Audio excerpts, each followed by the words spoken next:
Hi, I've spent the better part of today at the Phil Burton Federal Courthouse at the U.S. District Court for Northern California in the case of Bowoto versus Chevron. The basic problem, the plaintiff claims that Chevron or Chevron operatives and the police in Nigeria injured and shot his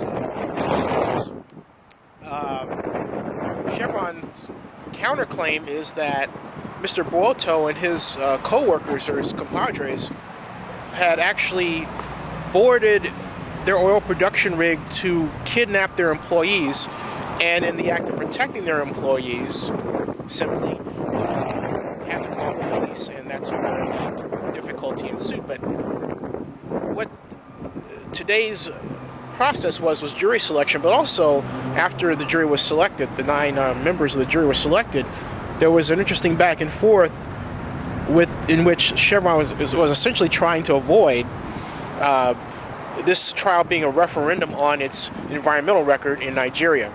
I talked to Don Campbell, who's the Chevron spokesman. I tried to find a spokesperson for the other side, Bowoto's side. That was difficult to do. So here's Don Campbell, and I'll be back tomorrow for the trial itself. Stay tuned, as I said. Don Campbell, you're a spokesperson for Chevron. Tell us about the case and how it's going right now. Right now we're standing in front of the courthouse today, and we just came out of the jury selection for this trial, right? Yes. Yeah. Well, the trial is going to run over the next few weeks, and we're here to make some very important points. The evidence is going to show that Larry Bowoto and his gang of hostage takers had a deliberate plan to have a dangerous confrontation on a Chevron Nigeria oil platform 9 miles out to sea in order to get money and jobs from the company. We're going to present evidence where he sent threatening letters to Chevron Nigeria, demanding these jobs, demanding cash payments, or else he would commit acts of violence and sea piracy against the company. And then when he didn't get his way, he carried those actions out. They stormed this offshore facility, they threatened harm to the workers, they were armed with knives and other weapons, they poured diesel fuel all over it and threatened to burn it down and killing everyone on board. When law enforcement authorities showed up, they attacked them.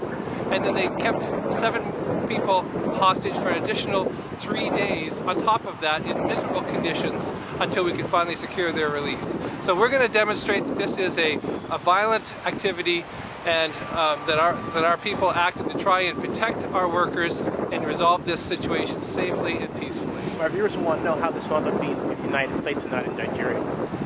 There is an opportunity for lawsuits to be brought to the U.S. for actions that U.S. companies take overseas.